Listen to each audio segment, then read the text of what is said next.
Bon dia a totes i a tots. En este Dia Internacional contra la Violència de Gènere, 25 de novembre, ens reunim i m'agradaria poder oferir-vos un espai segur, lliure de violència, lliure de Covid i ple d'igualtat i d'harmonia. Commemorem en el dia d'avui el centenari, un centenari important del descobriment de les coves de l'Aranya de Bicorb.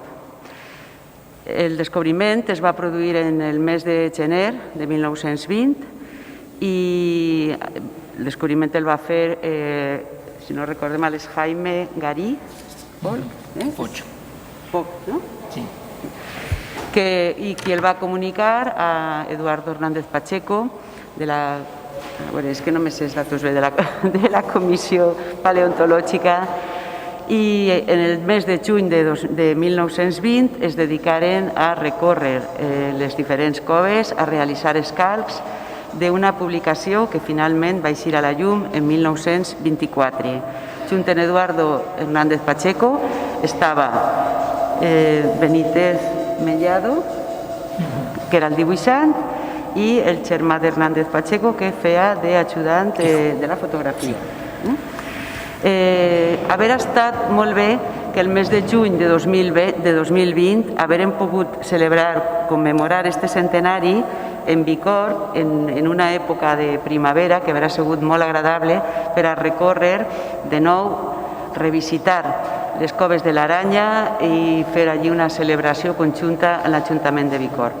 En aquesta línia havíem treballat i havíem estat ja pensant en diferents actes que es podrien fer. Hem tingut alguna reunió al llarg de l'any, junt amb el diputat de Cultura, el senyor Xavier Rius, que està així present avui, i amb l'alcaldessa de Bicorb, Fina, que està així també.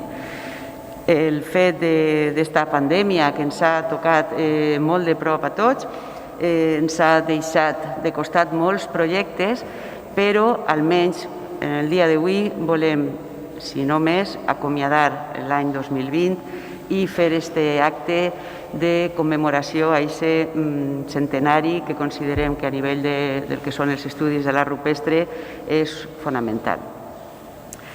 Contem així en la presència de Mauro Hernández Pérez i de Trini Martínez Rubio, que ens parlaran de la cova de l'Aranya, de les coves de l'Aranya, des de la perspectiva, d'una banda, d'una perspectiva més històrica, en la conferència de Mauro, fent un recorregut centenari del que ha sigut, del que és la presència d'aquest conjunt d'art rupestre, per a després tindre la conferència de Trini en una visió actualitzada del que és la gestió social, l'actualitat, l'estat actual del conjunt allí a l'Ajuntament de Bicorb. Presente en primer lloc a Mauro Hernández, al professor Mauro Hernández, amic i conegut d'esta institució des de fa molts anys. Fa 40 anys, més de 40 anys, que va arribar a les terres d'Alacant, a la Universitat d'Alacant, per a després convertir-se en el catedràtic de prehistòria de la universitat. I ha tingut sempre una vinculació molt estreta en esta casa. En els primers moments el seu contacte va ser amb el director del museu per aquella època, que era Domingo Fletcher, també en Enrique Pla, però ha tingut sobretot una relació molt més estreta a partir dels anys 80 en Bernat Martí, anterior director del museu, en Helena Bonet, anterior directora del museu, en la que parla i en tot el personal d'esta institució, del Museu de Prehistòria. Mauro és una persona molt volguda en esta casa i a més està clar que més enllà del tema professional és també per l'actitud personal que sempre ha tingut cara també a la nostra investigació, a la nostra institució. Des de molt pronte, la seva activitat es va centrar en l'estudi de l'edat del bronze.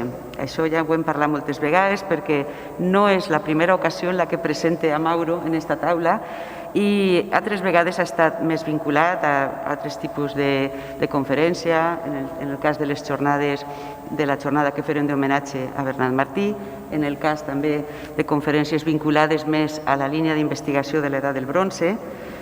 Els seus projectes d'investigació en quant a l'edat del bronze s'han centrat sobretot en la comarca del riu Vinalopó, en les excavacions de la Horna, del Taballà, del Cabezo Redondo, bons exemples de la seva gestió investigadora, però també de la seva preocupació per la consolidació dels jaciments, per la publicació i divulgació del patrimoni arqueològic. És autor de nombrosos articles i monografies, ha participat en diferents projectes investigadors impulsats des de la Universitat d'Alacant, però també des d'altres institucions. I en la seva trajectòria professional, a més de la realització d'excavacions, se compten també la coordinació d'exposicions,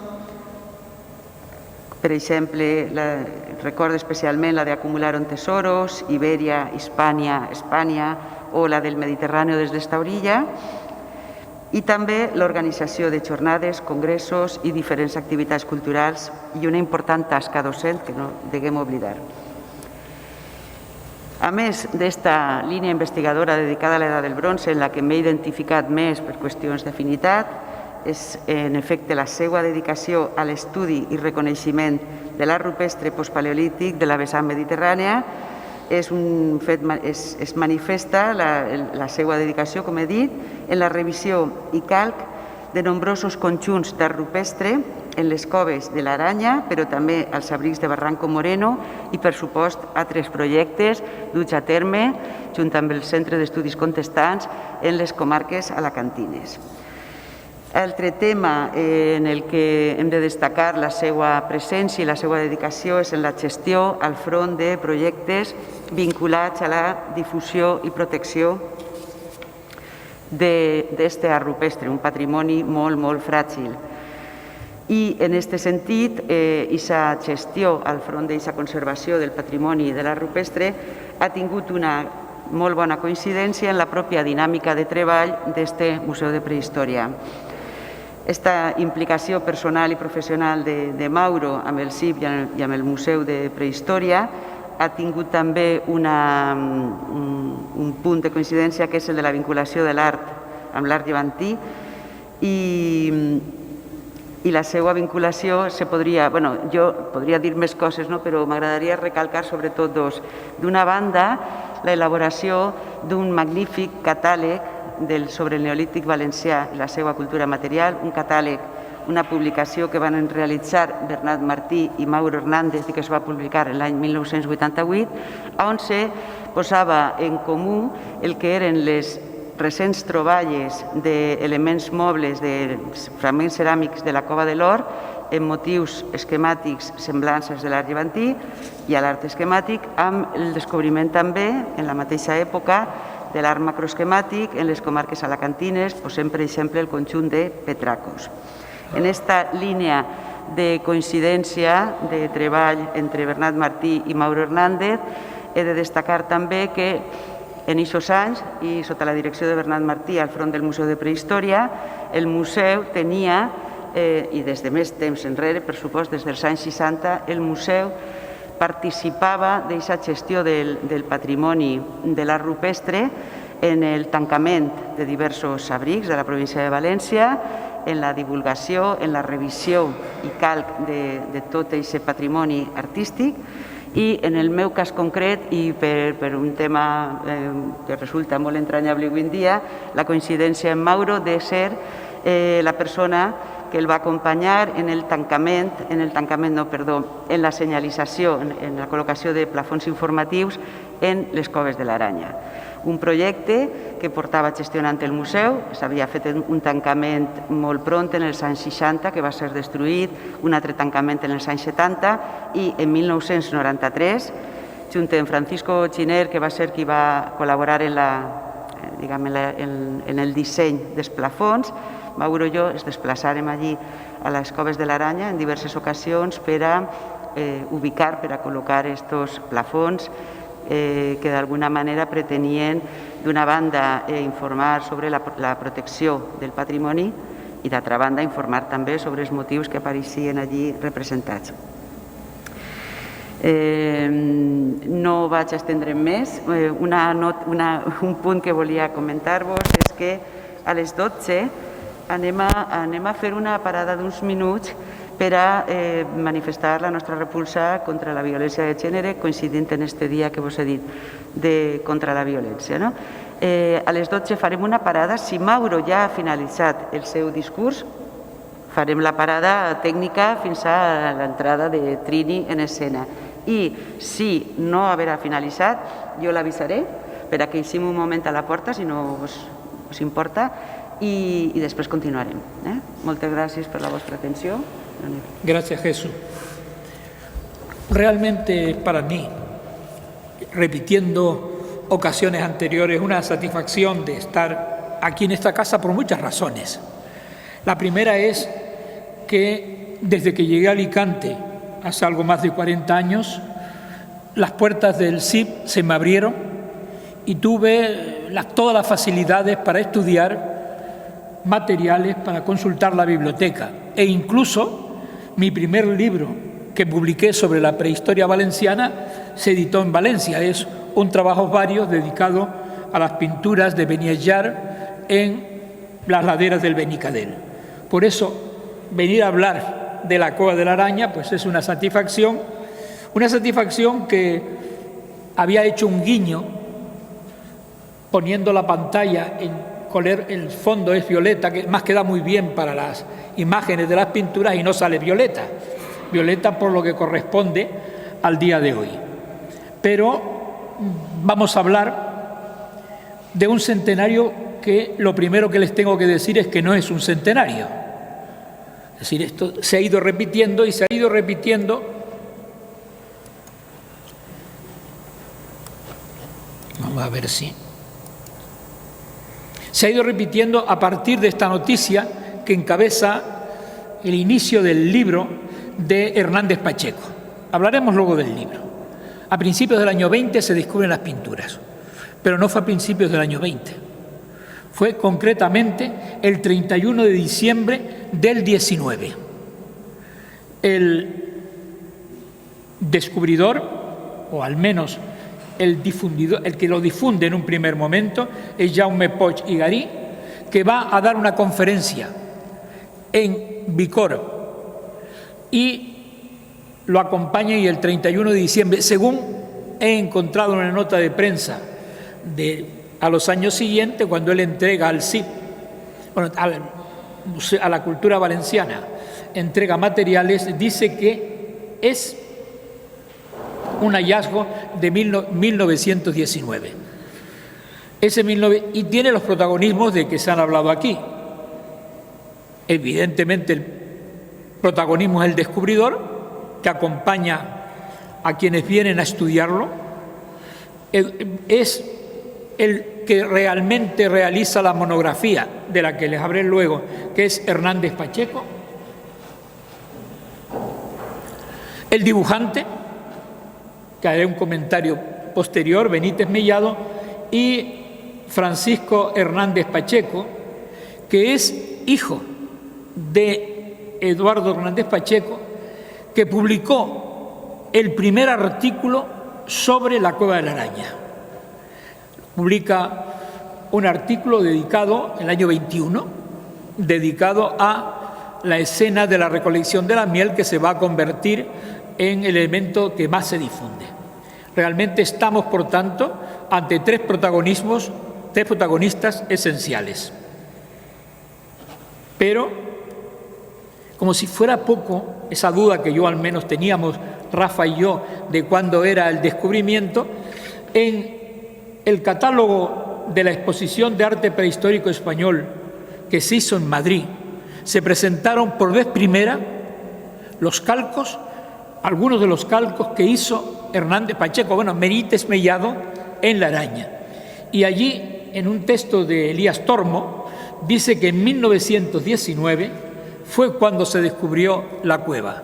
Por lo tanto, si habían dudas, en nota de prensa, que siempre uno puede dudar, que puede ser un error, está claro que es, el último día del año del 19, por lo tanto, vamos a conmemorar, o estamos conmemorando el año 20, el centenario. Pero sí, como hay que tener memoria, la memoria nos indica que no es ese 20 la fecha oportuna. Realmente lo que tiene impacto ocurre en 1924.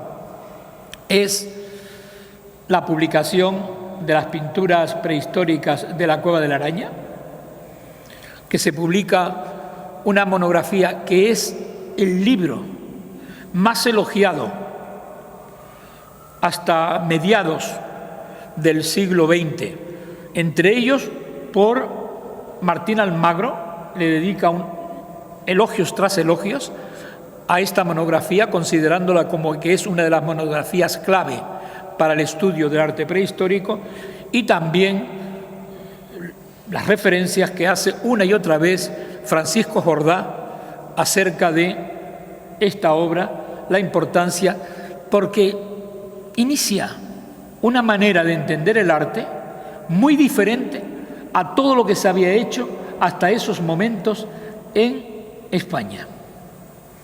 Es un libro donde acompaña, lo que es extraño para aquella época, de unas imágenes en color que son extraordinarias, con detalles de gran calidad.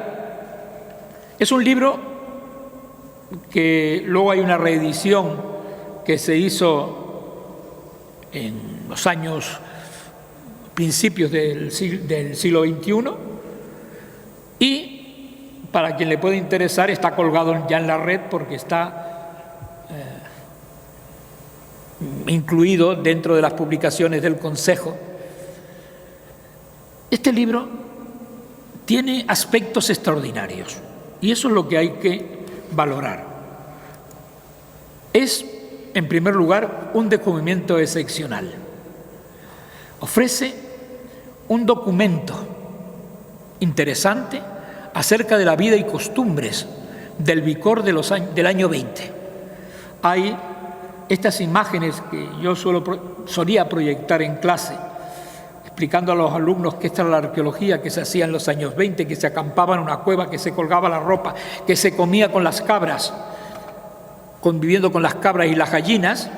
Evidentemente es un documento etnográfico excepcional para entender cómo se vivía en los años 20 en el interior del territorio valenciano.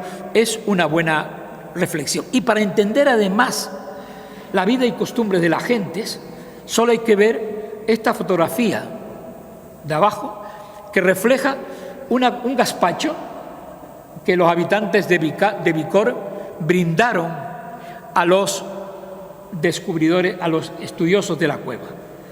Tuvieron allí casi 15 días, por lo tanto hay esa lectura etnográfica de extraordinario interés. Y es un libro que hay que leer desde otra vertiente. Como hay que leerlo también, y sigue siendo un documento excepcional, en la vertiente de la geología y el paisaje. Hasta ese momento, en ninguna monografía dedicada al arte pospaleolítico o al arte de la España mediterránea se hablaba del análisis geológico, prácticamente pasaba desapercibida, se repetían 2 o 3 tópicos. Él hace aquí un corte y hace una sección y unos dibujos que son extraordinarios. No en vano, él, y luego lo será también su hijo, son creadores de una gran escuela de geología española, y es además el que por vez primera, esto es una novedad, introduce el paisaje en el análisis del arte prehistórico. Él habla de que el Salto de la Rebolla, que está allí, lo que está reflejando es la imagen de esa escena de cabras, de cacería de cabras, que hablaremos después. Es, por lo tanto, en esa línea una novedad en la bibliografía, una novedad de extraordinario interés. Pero además es un documento excepcional por los calcos. Los calcos son extraordinarios. Hasta ese momento, los calcos de Cogul y los calcos que se habían hecho en el Bajo Aragón eran calcos de bastante poca calidad, a veces por no decir que ninguna, según quien los hiciera. Ellos hacen unos calcos que todavía hoy apenas son mejorables. Nosotros en este calco que estamos haciendo ahora no apenas podemos cambiar algo de aquella visión, unos calcos que se ha hablado mucho de los calcos directos, los calcos digitales.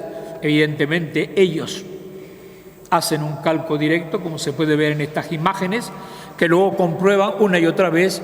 No en vano acamparon en la cueva, por lo tanto les permitía a ellos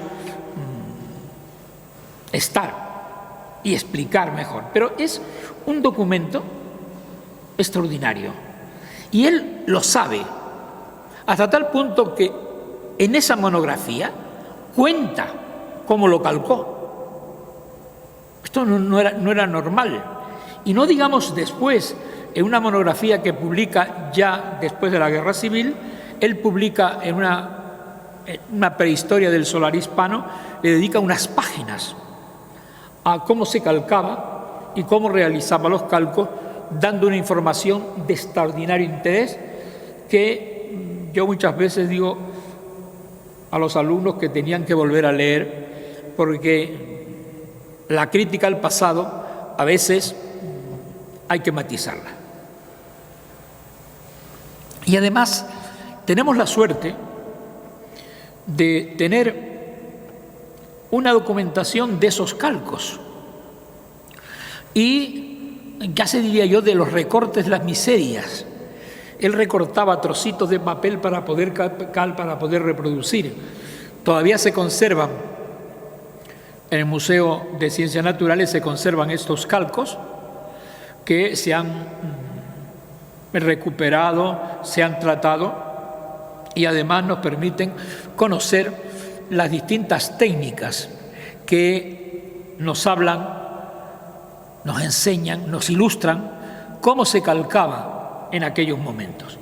La verdad es que se tratan de unos calcos de gran calidad, unos calcos donde él reconstruye, y esto es una novedad también, la figura, es decir, veremos después que las imágenes están muy deterioradas, ya estaban deterioradas el año 20, y él lo que hace es, a partir de los restos que quedaban, como pueden ver aquí, reconstruye la figura de un ciervo, del que prácticamente no quedaba nada, y a veces reconstruye como algunos arqueros que yo a veces pienso cómo tuvo esa intuición, porque no había, hay un arquero del abrigo 3 de la Cueva de la Araña que solo queda un trocito, ya quedaba solo un trocito, creo que no sé si queda un trocito pequeño en el calco, y él reconstruye toda la figura con una intuición extraordinaria, porque en ese momento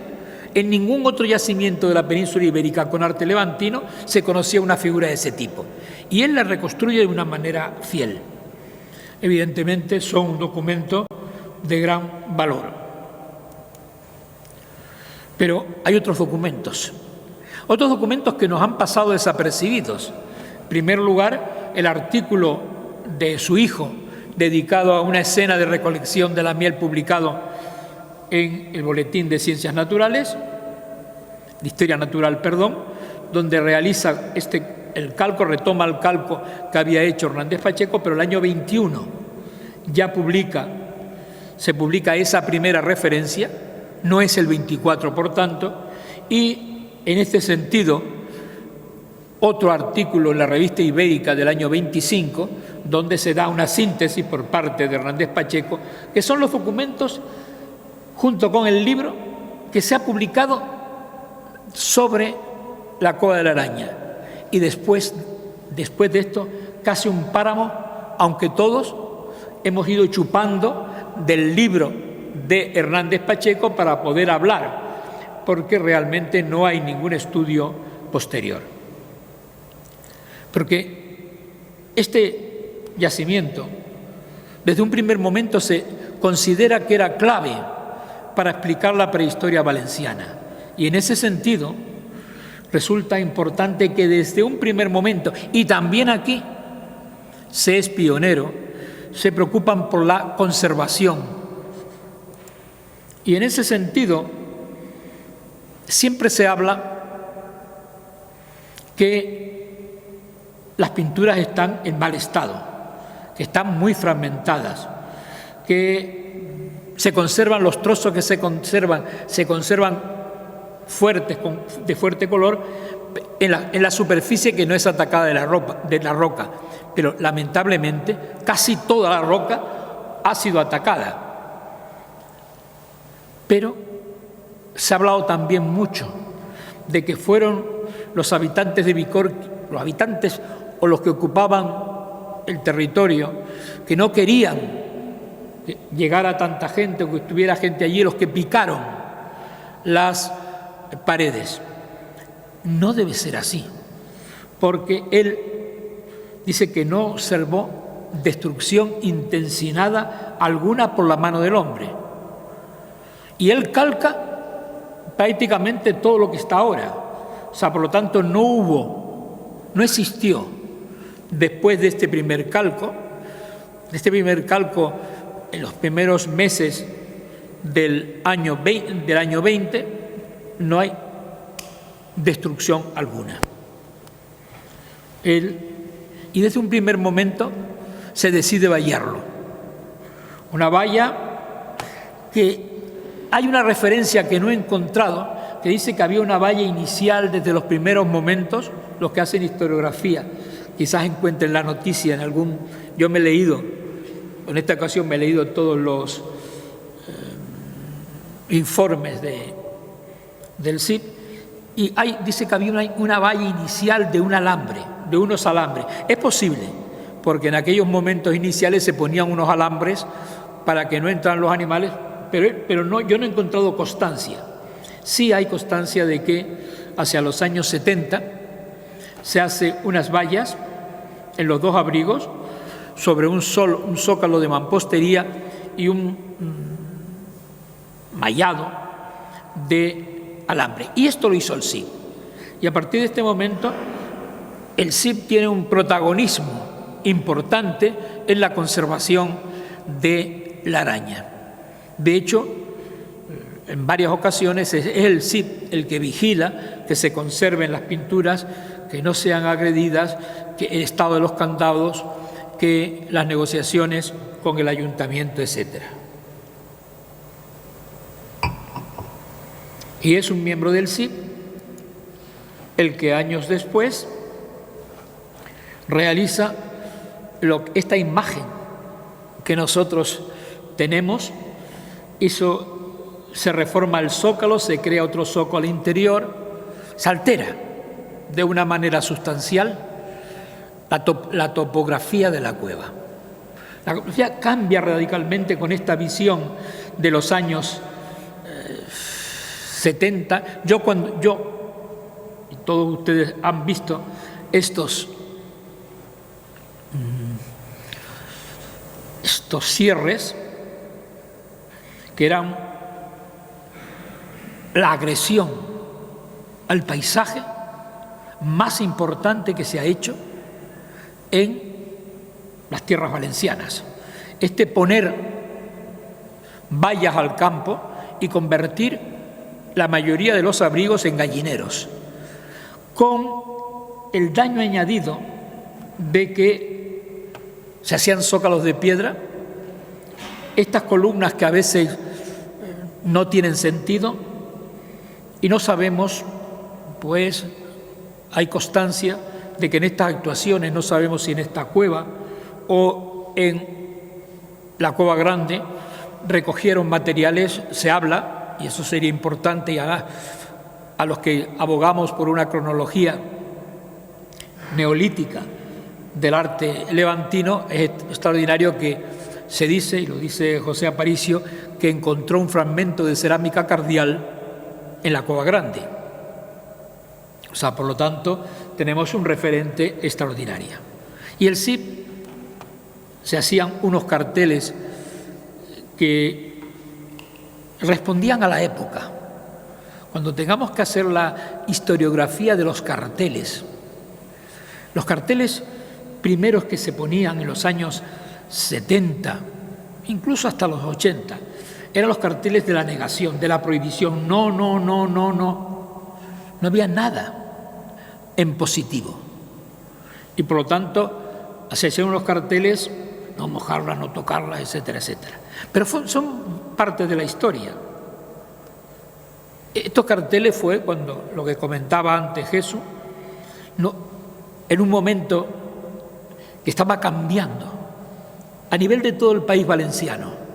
La percepción que teníamos sobre el patrimonio, estos carteles no se podían seguir manteniendo.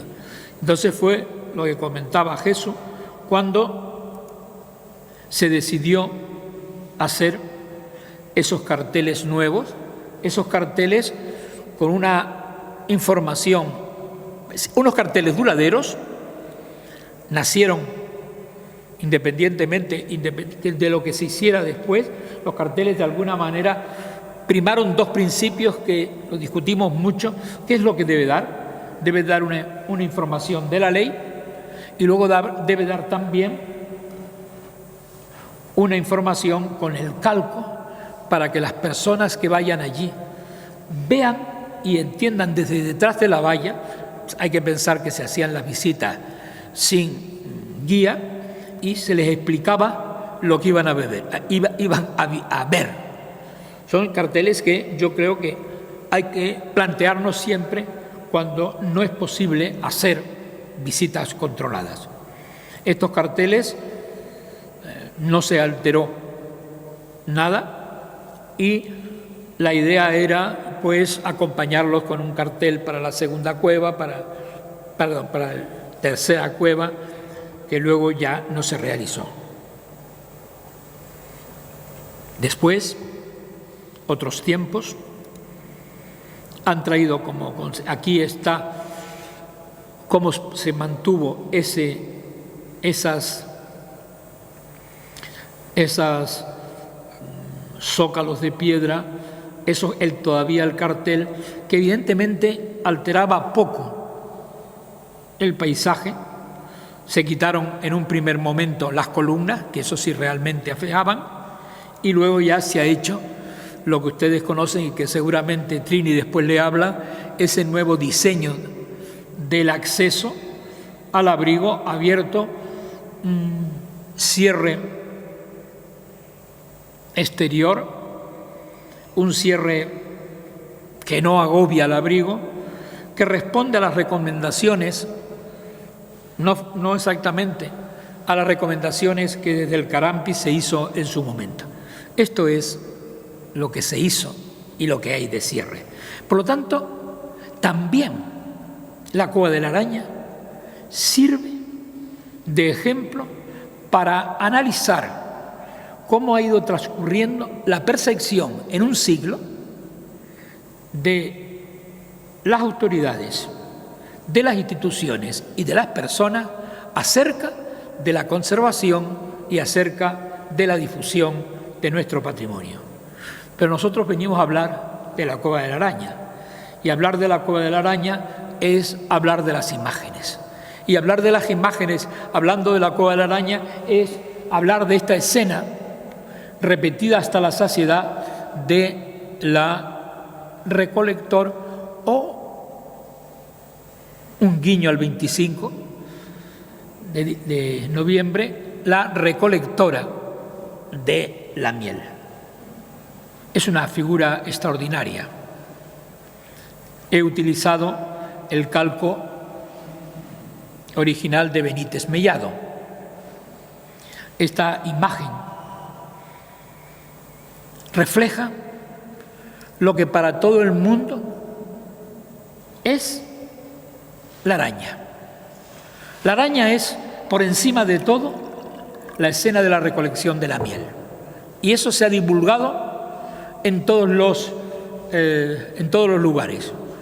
En una colección de cromos de Nestlé, publicado en Suiza, aparece la Cueva de la Araña. En sellos aparece la cola de la araña. En reproducciones de todo tipo aparece la cola de la araña hasta convertirse en un emblema del arte levantino y de un emblema no solo de la cola de la araña. Y cuando vino la inspección, Jean-Claude y Beltrán a inspeccionar los yacimientos del arco mediterráneo para declararlos patrimonio de la humanidad, se presentaron en Bicor una organización internacional de recolectores o productores de miel apoyando la iniciativa, con un libro apoyando la iniciativa. No sé si se conserva en algún lugar ese documento, porque es un documento de extraordinario interés.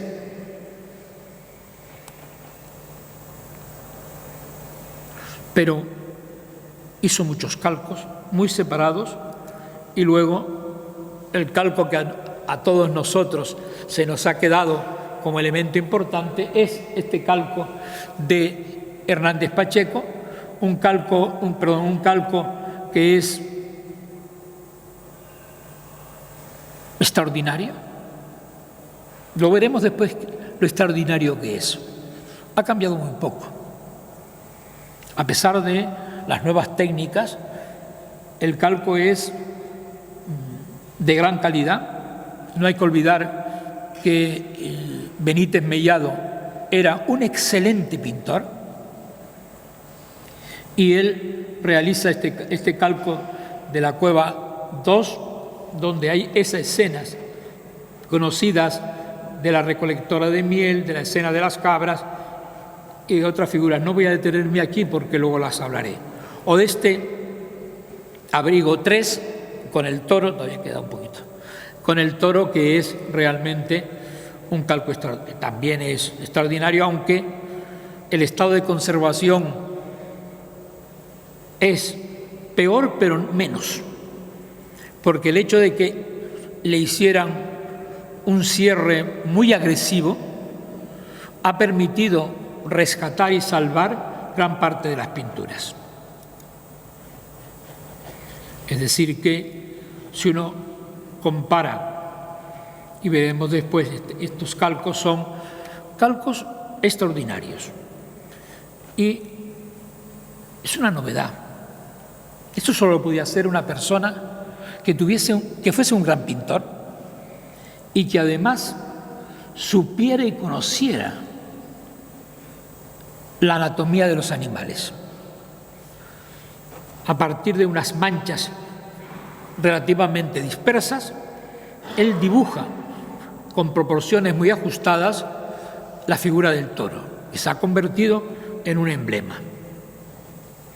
Este es el calco que se ha utilizado siempre.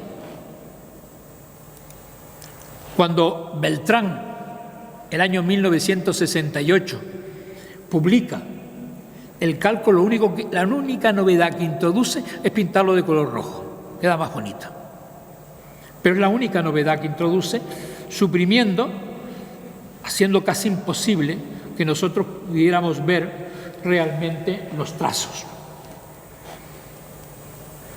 tanto del primero de los abrigos como el segundo. O sea que estamos ante calcos los únicos que existían y que se han utilizado. Por eso,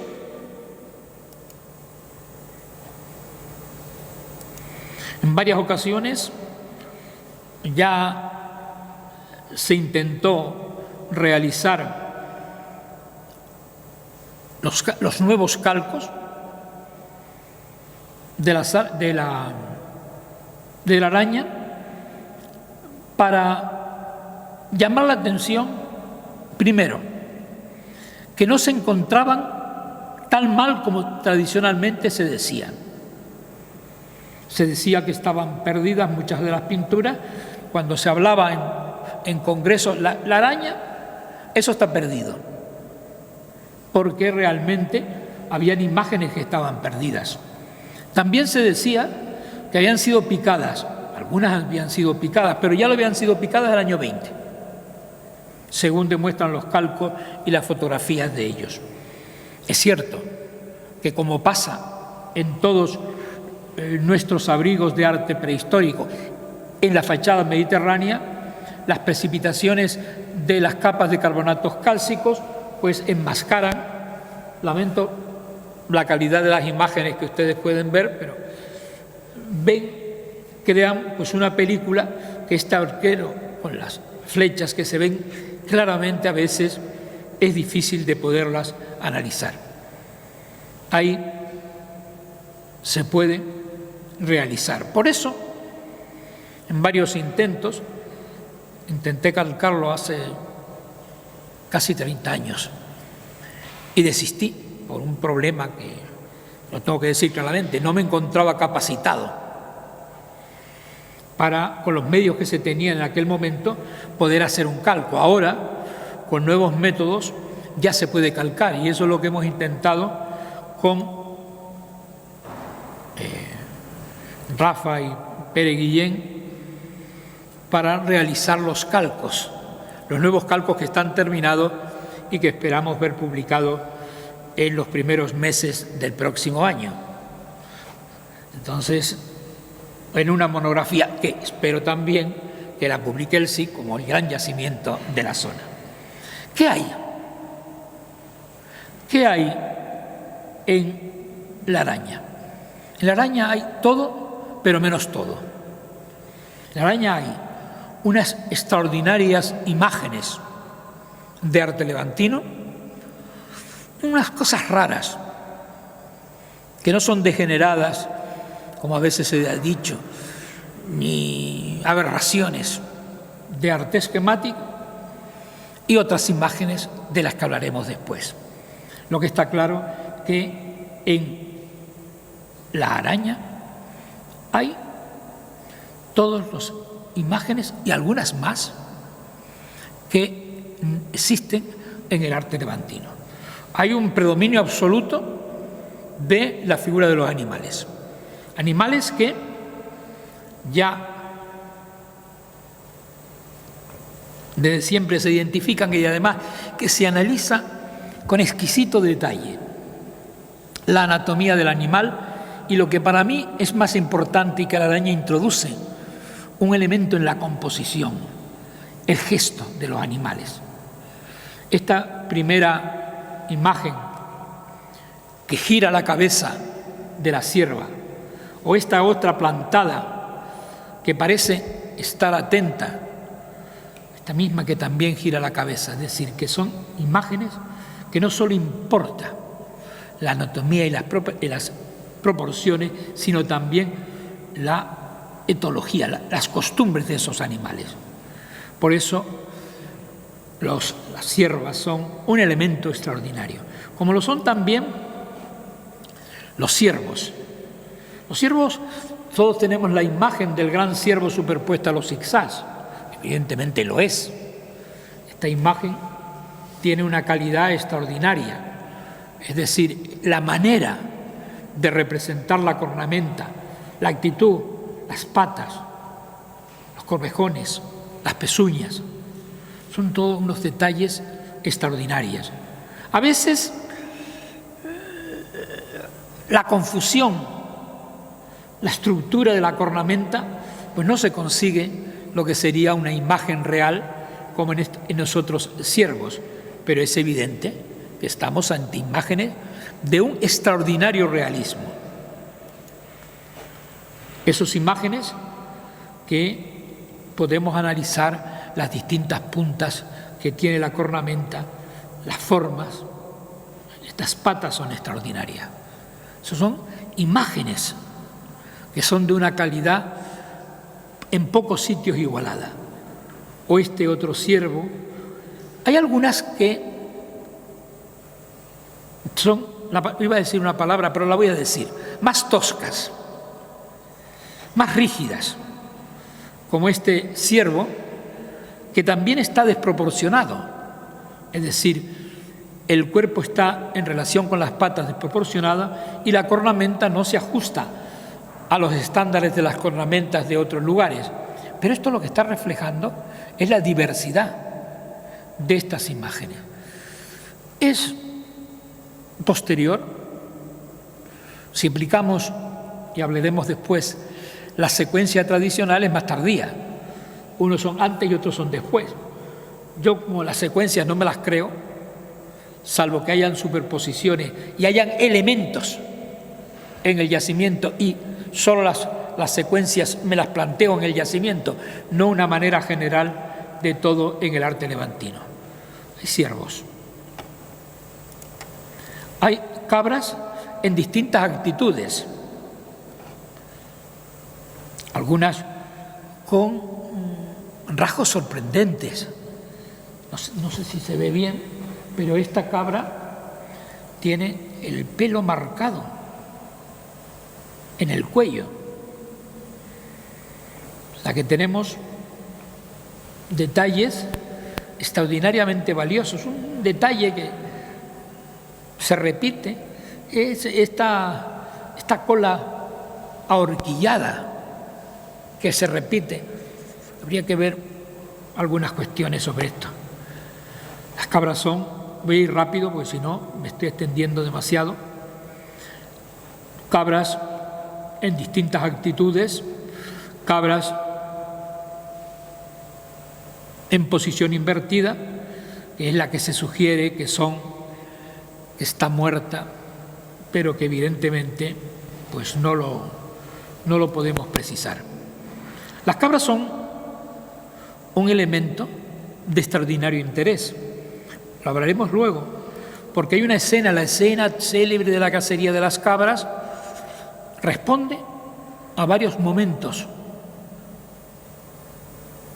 Si atendemos no a la estructura del cuerpo del animal, si atendemos a la posición y algunas cuestiones de superposiciones. Cabras como en distintas actitudes, con distintas características.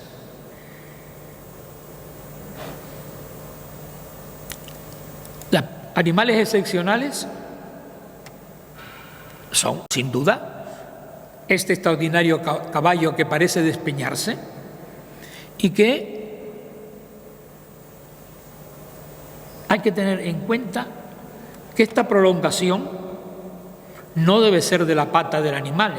Un animal con esta pata loca así, dejada caer hacia atrás, debe ser un añadido, un elemento posterior.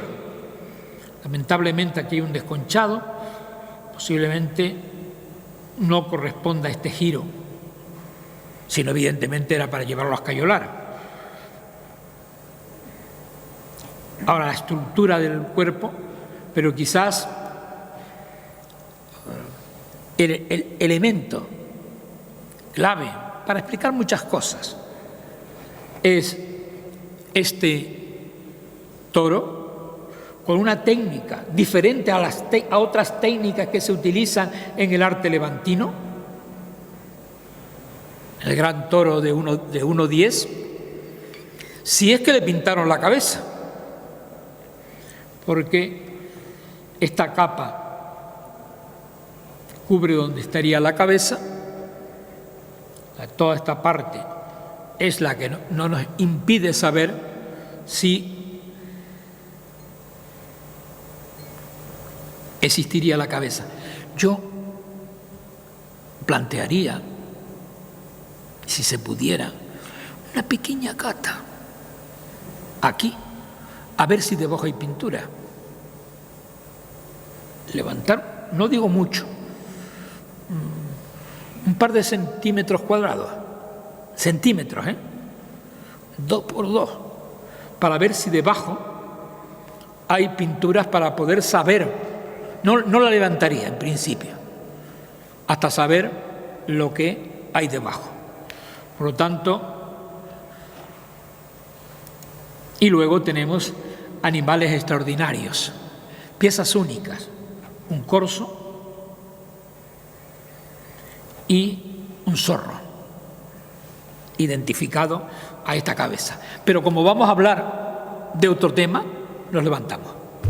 El segundo tema, o grupo de temas en el arte levantino, y se repite hasta la saciedad, esa manifestación donde los hombres y los animales adquieren el gran protagonismo. Está evidentemente encabezado por las figuras humanas que en la araña presentan algunos rasgos particulares.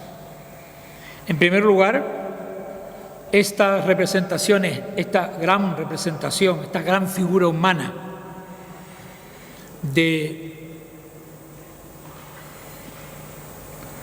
en la que ahora, en los calcos recientes, hemos podido recuperar la parte superior del cuerpo que estaba prácticamente perdida, y esta figura humana que tradicionalmente, ya Beltrán insistía en ella cuando llamaba la atención sobre algunas de estas figuras, que se trata de un hombre o quizás una mujer por el abultamiento de las nalgas que corresponde a la figura levantina. Es posiblemente un hombre, o casi con toda seguridad un hombre, si tenemos en cuenta la vestimenta, con estos dos picos, estos adornos, estos cintas o lo que fuera que cuelgan, pero es una figura de gran interés. Como lo es también esta otra, prácticamente perdida y solo recuperada con calcos digitales que evidentemente han permitido recuperar algo de esa imagen, que ya son las dos figuras humanas que remiten a otras figuras de gran tamaño de Abrigos de Aragón, que corresponden a un momento, dicen, inicial del arte levantino. Pero también tenemos, voy a ir rápido, tenemos también una figura extraordinaria, recuperada ahora por vez primera, que es la primera representación de una mujer en la araña. Es una figura femenina, identificada con bastantes dificultades por la falda, pero sí responde a los cánones típicos de las figuras levantinas femeninas. Es la única mujer, salvo que la recolectora de la miel sea mujer, que hay en el arte levantino. Lo que no es extraño, porque las representaciones femeninas dentro del arte levantino son muy escasas. Lo que es importante, al menos para nosotros, es que esta mujer y las dos figuras anteriores que hemos visto parecen corresponder a un mismo momento, responden a unos mismos cánones. O sea, por lo tanto, no tienen nada que ver con las otras figuras que existen en el yacimiento, donde evidentemente lo que predomina, como en todas partes, son los arqueros. Arqueros, muchos de ellos en posición estática, es decir, están para la fotografía. Están sosteniendo el arco por la madera con la cuerda y con el haz de flechas, muy deteriorado, pero que evidentemente se pueden recuperar. Otros tienen los arcos tensados, pero sobre todo, como podemos ver aquí, este arquero es excepcionalmente bien conservado, que se acerca a la escena de las cabras, pero estos dos pequeños hombres mosquito, con el arco tensando y disparando hacia abajo en esa escena que es de extraordinario interés. Otros responden con el arco. Y hay una costumbre, una manera de representar en muchos sitios, pero aquí se repite una y otra vez, que con la mano que sostiene la madera del arco, sostiene también una flecha. Es decir, el arco es este, arcos siempre curvos, no hay arco de doble curva como hay en otros lugares, y siempre con la flecha sujetándola. Pero hay también algunos cuerpos filiformes, en una maraña de líneas, o con las piernas abultadas, que evidentemente pueden responder a la sistematización de las figuras humanas que se ha hecho para los abrigos de Aragón, que se ha hecho para la zona de la Valtorta y que Trini ha hecho para la zona del Carroix, donde se plantean diferentes tipos de figuras humanas que responden a distintos momentos.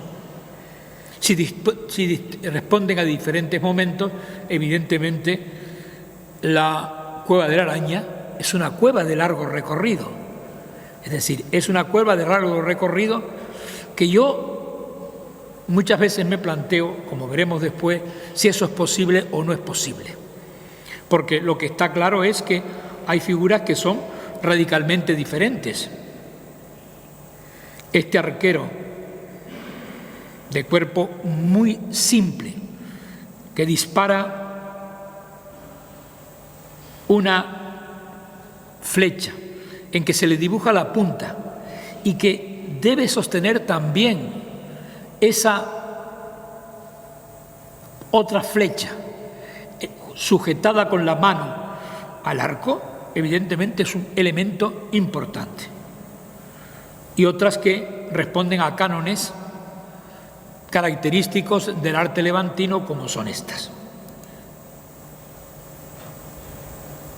Pero quizás lo más conocido, repetido hasta la saciedad, es esta imagen de la recolectora o recolector de la miel. Yo no me atrevo a decir si es hombre o mujer. Si analizamos en detalle la estructura, es que lamento que la estructura de las nalgas debe ser una mujer, debe serlo, por las características que se representan siempre, pero es imposible saberlo. Lo que esta escena, aquí deformada tiene un elemento característico, que es la existencia de este bolso, que evidentemente no es de cerámica, no tiene la rigidez, la estructura de la cerámica, y que debe ser de fibra vegetal o de cuero, evidentemente por elementos. Lo que sí está representado aquí son esas abejas que se repiten en este abrigo y en otros puntos donde hay un sembrado de pequeños puntos que no sabemos a lo que responde, no sabemos si todos son abejas o no lo son. Lo que son abejas seguro son las que rodean a este arquero o los que lo rodean al otro. Pero hay un elemento que ha pasado o que pasa desapercibido, que es estas imágenes pintadas en un color intenso, bien delimitados en el contorno, que parecen puntas de flecha. Otros dicen que si abejas, con estas tres líneas, son poco más grandes que lo que, bueno, más pequeñas que lo que ven ustedes ahí, y evidentemente no sabemos lo que es, pero remite, y a veces se ha insinuado que pueden ser como las puntas de flecha que están en la sarga, que no son puntas de flecha, o en otros yacimientos lugares, pero es un elemento extraño a este conjunto. El segundo conjunto de imágenes que responden a otro estilo o a lo que sea es el arte esquemático, donde en este calco de Hernández Pacheco son figuras extrañas que si esto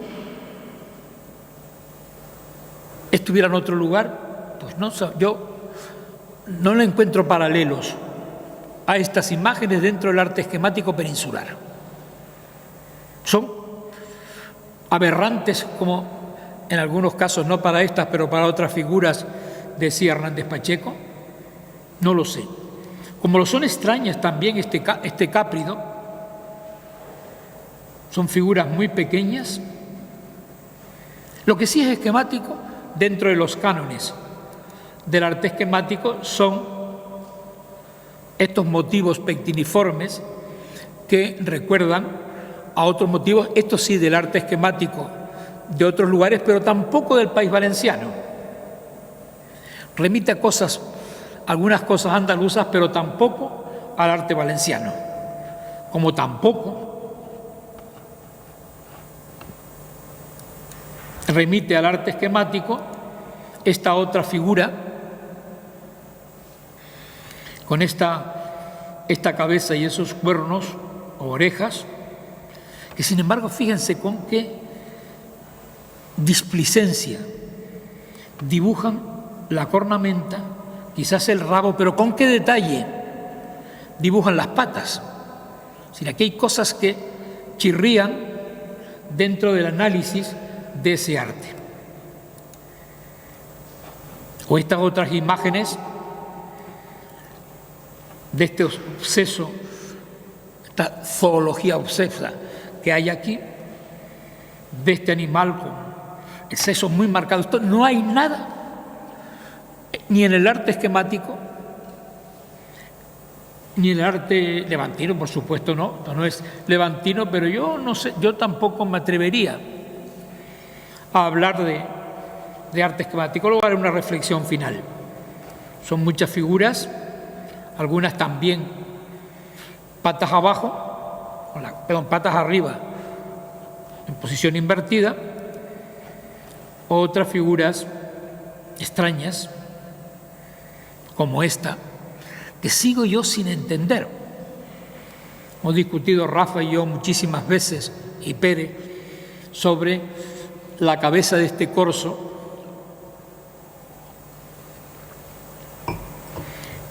o lo que sea, con este cuello doble, con la cabeza girada, pero con este tratamiento de las orejas, o esta otra figura que parece sostener en las garras a un animal, o esta representación de las... Vamos rápido. Quizás lo más conocido y extraño son otros motivos que técnicamente no son ni esquemáticos ni levantinos por el trazo, ni por los temas. Algo que se aleja de la visión general. Son estas figuras que Hernández Pacheco interpreta como un lazo. Él era persona que había cazado conejos con lazo, y él sugiere que esto es un lazo como los que se empleaban para cazar conejos, que hay algunos en los dos abrigos, o estas imágenes de zigzags sobre los que voy a volver después, que son otro elemento característico. Pero, ya termino rapidito. El prehistoriador, o al menos quienes nos dedicamos al estudio del arte prehistórico, no nos interesa el arte.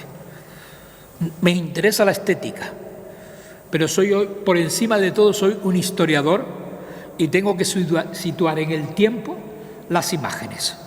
Y por lo tanto, ante cualquier yacimiento, cualquier imagen, cualquier grupo de imágenes, tengo que proponer o intentar proponer una secuencia. Esto lo entendió, como no lo había entendido nadie, y se hace por vez primera en la Cova de la Araña para el arte del arco mediterráneo, Hernández Pacheco. Y Hernández Pacheco se plantea una secuencia que es apoyada en algunos casos sobre superposiciones y en otros casos por intuiciones, y ubicando determinadas figuras que son intercambiables. Esta figura podía intercambiarse con este grupo, es decir, que podían encajar. La lectura es diferente y evidentemente planteando en los momentos finales esta serie de arte que se considera neolítico en aquellos momentos, o estas figuras aberrantes que, como estos cápridos, que yo no sé si podían encajar dentro de ese tipo. Y estos mismos criterios, sin decir dónde se toma, es lo que hace José Aparicio, que plantea, pero aquí ya da un paso más, plantea una división por fases del arte levantino en 4 fases que se basan exclusivamente en la araña, aunque se ignora lo que sería la 5ª fase, es decir, los últimos elementos.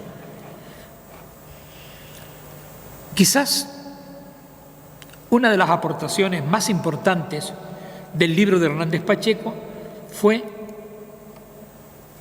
desmontar mitos. Y el primer mito que desmonta es la existencia de un arte levantino paleolítico y realiza los calcos de una serie de yacimientos, incluidos los de la Araña, donde él analiza y desmonta lo que habían dicho otros autores sobre la presencia en la fachada mediterránea de arte o de fauna fría del Paleolítico superior. Esta fue la aportación quizás más novedosa, porque de alguna manera rompe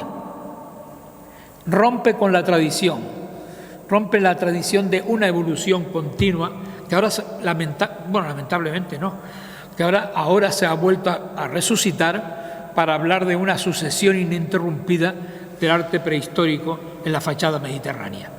Estas imágenes que luego retoma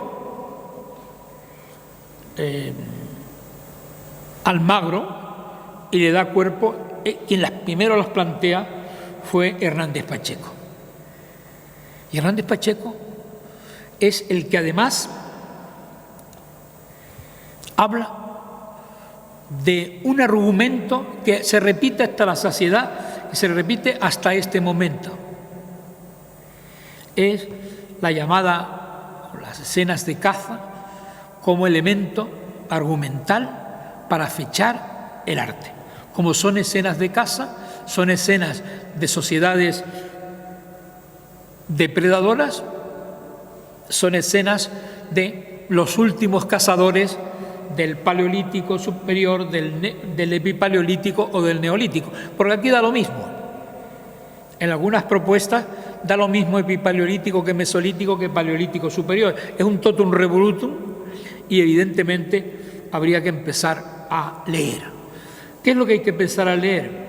Pues hay que empezar a leer las imágenes, porque son las imágenes, una lectura de las imágenes, las que nos pueden dar una visión secuencial, porque lo que parece evidente que hay escenas acumulativas, escenas que se van acumulando. Esta escena, hay una serie de imágenes que creemos que son del mismo momento, pero hay otras que evidentemente responden a otro momento y que por la posición de la cornamenta de este gran cáprido, que además no distorsiona, debe corresponder a otro momento.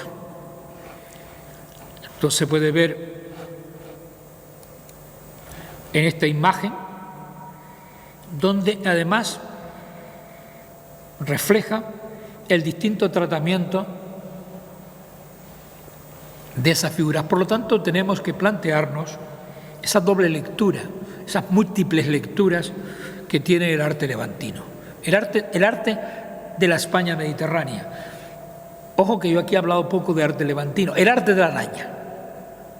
El arte de la araña que tiene otras lecturas. Otras lecturas, como en esta escena también de la araña, donde hay una figura humana en posición estática, no está cazando. Una figura humana rodeado de 2 ciervos, el otro está aquí pero está todavía en peor estado, que evidentemente, según una lectura que abre perspectivas, pero no comparto, que es una lectura del arte rupestre como escenas míticas, como el cazador precedido de ciervos como elementos religiosos que plantea Jordán Montes, pero que evidentemente ha sido otra lectura que no podemos olvidar, que se ha hecho sobre las escenas de la araña, como la escena del toro que ya analizó en su momento Francisco Jordá. Es decir, que tenemos nuevas lecturas a partir de esos elementos. ¿Qué es lo que tenemos que ver? Pues lo que tenemos que ver es analizar qué es lo que hay en la araña, y lo que hay en la araña hay un elemento clave que fue pionero en el análisis de la araña. Es la existencia de un arte prelevantino, un arte que estaba debajo de las imágenes levantinas. Así lo vio don Antonio Beltrán, aunque no lo entendió.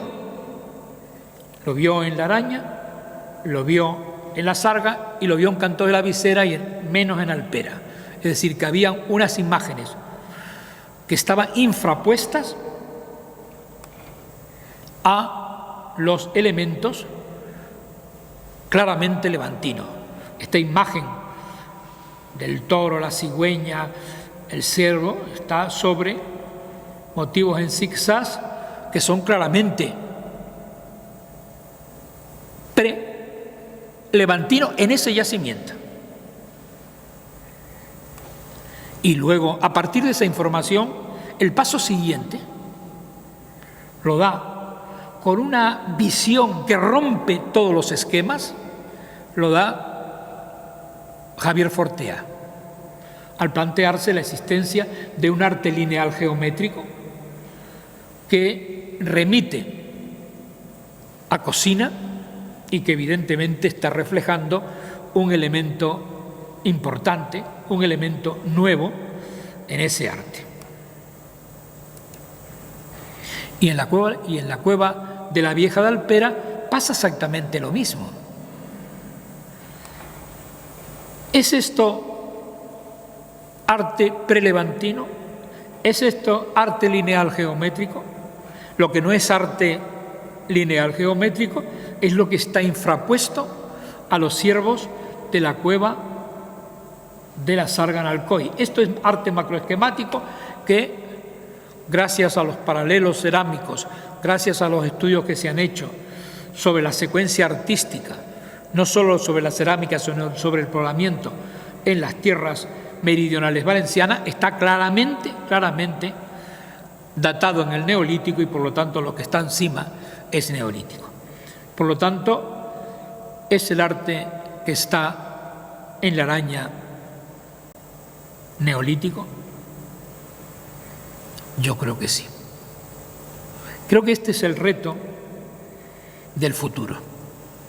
Creo que es el reto que nos tenemos que plantear y que esperamos que dentro de un par de meses ya salga la propuesta cerrada, porque he querido adaptarme. Son las 2:30 y por lo tanto terminamos.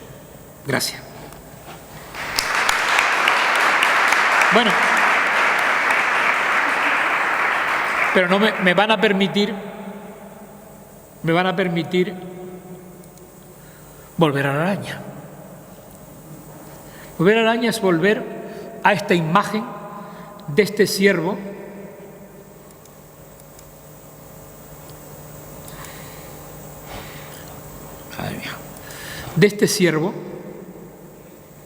sobre un zigzag. Esto ha generado una tremenda literatura. Este es el calco de Hernández Pacheco. Y esto es lo que se ha dicho. Ya lo dice Hernández Pacheco, que debajo hay unos zigzags. Beltrán, aunque no le gustaba, señala que el asta del ciervo está encima del zigzag. Pero para Ana Alonso